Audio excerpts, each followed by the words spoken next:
Hey guys, what's up? So today is my Satellaknight discussion video or showcase or deck. I don't really know what I'm going to call it, but I did promise you guys a Satellaknight video, and I mean, here it is.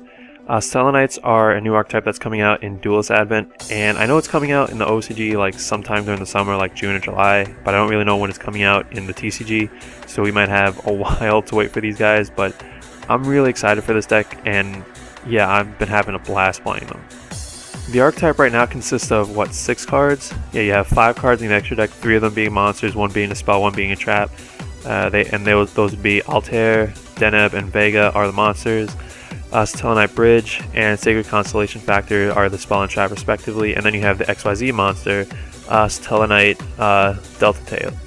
Delta Telos. Yeah, so it's a very small core, but it's also a very powerful core. To put things in perspective for you guys who haven't heard anything about this deck, this guy, Altair, is basically the Wolf Bark.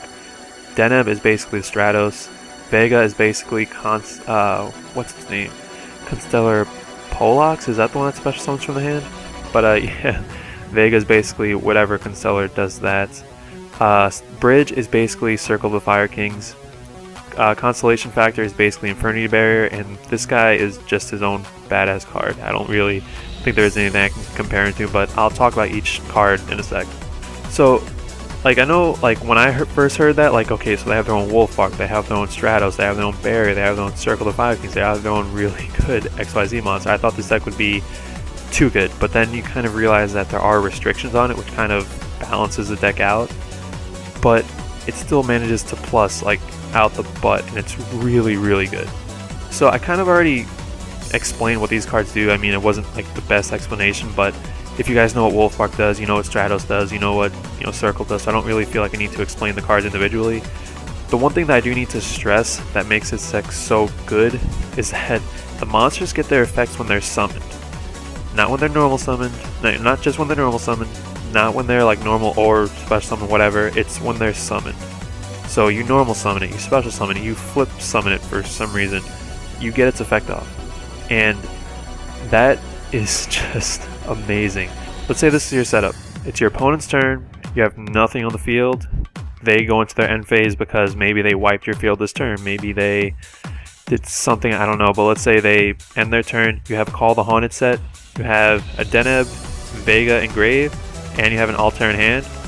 You get to swarm the field that end phase, and then you're able to do whatever you want. Basically what you would do is you activate Call the Haunted, you bring back Vega, Vega's effect would activate, special summon Altair, Altair's effect would activate, special summon Deneb, you get the search off, and since it was during your opponent's turn, you get around the whole once per turn clause, so you could do that all over again if you wanted to. Also, you're not under Altair's effect anymore, so you can special summon whenever you want and still be able to attack with everything. So the deck, like, I'm still learning the deck, I'm still learning what to search with Deneb and when to search it, if that makes any sense. I'm still trying to fix the extra deck, because that's actually one thing I did want to mention, but I guess I completely forgot until now. The deck you see right now, the main deck anyway, is literally the deck I put together when I first built this deck. Like, I'm not trying to say, like, oh, I'm an amazing deck builder, because no, I'm not. But this deck really just built itself, and I don't really know how I feel about that. It's kind of good, kind of bad. But, like, you guys don't really need a deck profile of this. I'm just kind of showing you what I'm working with, and maybe it'll inspire some of you guys. But the main deck really builds itself. The extra deck is open to your imagination, and feel free to put whatever you want in it. I still need to fix it. As you can see down here, I was playing around with these cards. Feral Imps was only because I was playing around with the Chaos build, or the idea of the Chaos build. I never actually built it. And once I'm comfortable with the quote-unquote pure build that I'm running right now, I will definitely try out Chaos, because Shining Angel in theory is a good card, because as I mentioned, they get their effects when they're when they're summoned. So special summoning it off Shining Angel still counts. But I think I'd rather have Summoner Monk in there to get their effects off. I'd rather have Torghast in there for like defense and stuff like that. And also maybe throw in like an Insta Fusion, because that'll give Summoner Monk an extra target. And I can throw in like a Dark Fusion monster to help the whole Chaos thing live. And I'll throw in like a BLS and a Chaos Sorcerer or something along those lines. And I really do think it will be a solid deck. Anyway, I've kind of rambled on for the deck, quote-unquote deck profile longer than I wanted to. So I'm just gonna hop you guys, throw you guys into some duels that I had and do like little commentaries over them. And yeah, let's just get into it. In Duel 1, it is against artifacts. Now, one thing I forgot to mention, I don't really know how I forgot to, but the XYZ of this deck, Delta Telos or something along those lines, is absolutely amazing. Basically, he gets to destroy a card. When he leaves the field, you get to search out a Satellaknight from your deck. And as long as he has XYZ material, your opponent can activate cards in response to your summons. So that means you don't have to worry about Solemn, you don't have to worry about Bottomless, you don't have to worry about Torrential, any of that, as long as that card is on the field and has XYZ material. So it is really good. And this duel, it's not, well, like I said, none of them are necessarily the best, but they're all here to kind of show you one aspect of the deck. This aspect, or the part I'm trying to focus on with this duel, is like the resiliency of the XYZ alone. Basically showing you how it will always come back, and it'll make sense later on in the duel. But yeah, he makes, I know I'm a little bit behind, but he makes in bio and tries to get rid of this. I just waste Pokemon on this. He just set this, so I MST it because why not? And then it's his turn, so he wouldn't get the effect even if it was an artifact card. And here comes Delta Telos, just because, like, I don't really think that I have anything to worry about because it is an artifact deck, so I wasn't, you know, even if it was something like an actual trap, most likely it was just Malevolent Catastrophe. Anyway, so there is his first part of his effect, to detach to destroy one monster. Then here comes the second part. Yes, he got destroyed, but next turn, or this turn actually, he comes right back. So, by the way, I'm sorry that I'm really behind on this. I'm trying to commentate as it's happening in the replay. So I just want to try and get used to this. And yeah, so again, this was just trying to show off how he literally just got rid of it with Dark Hole. It's back. I have a Deneb in my hand, so I can make another one next turn if I wanted to. I mean, granted, there's no reason to, but it keeps coming back. Whenever it leaves, you get it to search off, and it's just really a solid card. Now here in game 2, it's basically, I just wanted to show how the deck can sort of adapt, I guess. Like, he gets off his plays, and it's not really, I remember he ends on a Stardust, and I have, okay, he ends on a Stardust, and he gets rid of my Shining Angel. It's not really the best thing, because right here he goes for Librarian. I compulse it just because I don't want to deal with him drawing extra cards. Like, obviously he has a Formula Synchron play, I don't want him drawing off that. And obviously he still has the token and the quick draw for another Synchron play. I didn't really want him just drawing off of all that. So here he destroys this. I search Vega, which will search Deneb, which will get its effect to search out Altair. And right now I'm in a position to do, well, this. Shark Knight his thing. I'm able to call on it back my Vega, which will get its effect, which will search out Altair, which will search out Deneb, which will search out another Altair, and then all my Satellaknights will attack, because again, Altair does have the effect where where you can only attack with Satellaknights. And I am going to pause here because Altair can only summon them in defense mode. So that's a little glitch right now. So they still get their effects. It's not like it's completely broken right now or completely glitched. They still do get their effects. So that part of the monster effect is fine. It's just that they should be summoned in defense mode. A friend of mine pointed that out, and it doesn't make the biggest difference because you aren't really attacking for that much. I mean, 1200, 1500 do matter late game, but like if your opponent has a monster, you're not exactly going to be using them to attack anyway. So it is definitely a glitch, and it definitely has won me some duels, but at the same time, it's not necessarily game-breaking? Question mark. But yeah, anyway, I make Delta Telos, and I just kind of see what he can do, and he can't really do anything at this point. He just tries to run over Delta Telos, which again would have been the wrong move, because literally I would have searched is it Vega? Yeah, I would have searched Vega, which would have summoned this, which would have special summoned Deneb, and literally I would have had everything set up again, and he was just in a bad position right here. So we'll just get into the next game. So next game we have a mirror match, and it was kind of weird, I guess, because my build isn't necessarily standard apparently. Like most builds are running things like Kageto Kage, an actual like heavier trap version and more draw power. The draw power I understand, the Kageto Kage I do understand. The more traps, I think I'm happy with my trap lineup, let's just put it that way. Anyway, getting back to the duel, I summon Vega to try and get its effect off to summon Altair, which will search actually nothing, it would just have made Delta Telos. But he solemns it, but it doesn't really matter because I still do get, you know, the ultimate play. I do get the Delta Telos, which is what I set out to do. And the reason I honest there is because it was asking him for something, so I wasn't sure if he had his own honest, and I just wanted to make sure I got my honest out first, because then if I didn't, it would have just wasted an honest. Anyway, now he makes his own Delta Telos, tries to pop mine, I Phoenix Chain it.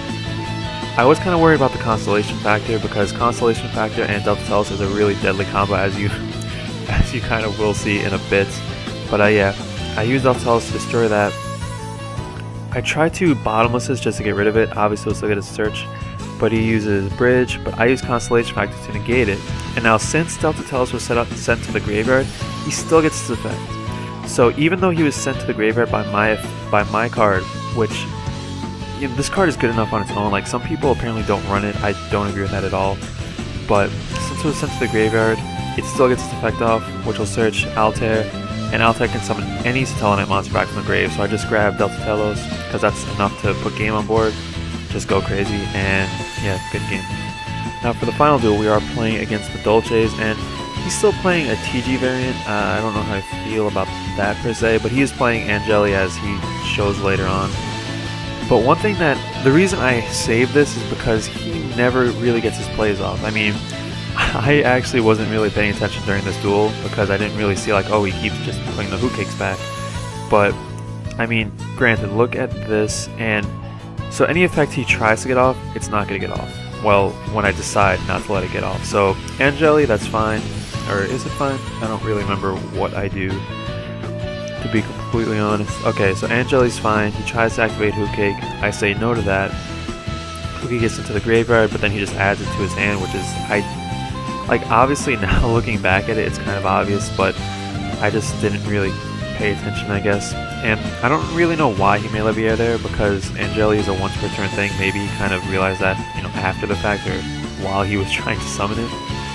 But anyway, so I had a play ready with Vega, Altair, and whatever's in the grave, but he Veilers my Vega, so I can't do that. He tries to make a Hoot Cake play next turn. I saw him that, not having any of that Angeli stuff going on. So I get back to my turn. Altair brings back Deneb, which will search out another Vega, which will make Delta Telos, which will pop the face down, which is Phoenix Chain. But again, it's not necessarily the worst thing right now, because I do have a Satellaknight on board, which means I do get Constellation Factor to trigger, and well, there you go. And as you saw in the last duel, since Delta Telos was sent to the graveyard, I get its effect off, which searches out Vega, which will summon Altair, which will summon whatever from the graveyard.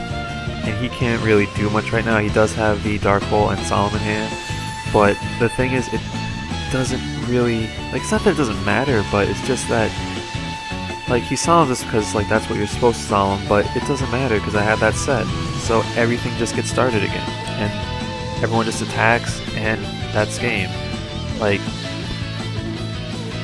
sorry about that. Some people are kind of bashing the deck because of its restrictions. I was on that kind of, like, bandwagon, I guess, because not being able, like, using Altair's effect but then not being able to attack with monsters other than Satellaknight monsters means that you're locked into attacking with a 1700 attacker, a 1200 attacker, and a 1500 attacker, or overlaying them into a 2500 attacker. Like, them being able to make Blade Armor Ninja or Excalibur and then not being able to attack is kind of like tease, but it's balanced that way. Like, if you could swarm the field and be able to make an Excalibur and a Blade Armor Ninja in one turn, because believe me, you could do that. It's not that hard.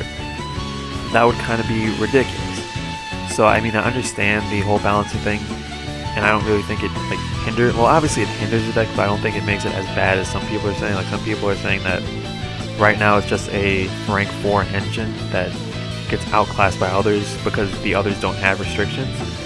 And while I'm not disagreeing with the whole restrictions thing, like, it does kind of suck, but I do understand it because it makes it balanced. You have to understand, like, this deck keeps advantage. It keeps staying ahead of you. It keeps you off balance, you know, you as the opponent off balance. So it's really just an interesting idea. I really do like the deck. I will definitely continue to play it, and there may be something with this deck in the future. I haven't really decided yet, but yeah, keep an eye on this deck from me, from other people, and I highly suggest you try it out. You don't necessarily need to look at my build. You don't really necessarily need to look at anyone's build, because like I mentioned in the deck profile, you know, quote-unquote deck profile, it does really just build itself. if you want to try out Kageto Kage, because that's what a lot of people seem to be doing, if you want to try out Summon a Monk, which some people are doing, if you want to try out a Chaos variant, which is what I personally want to try, go for it. Like, it's a new deck, have some fun with it, be creative with it, and you know, let me know what you think, like, or let me know what you think of. Anyway, it's been too long, I think, so I'm gonna cut it here, and I will talk to you guys later. Later, guys.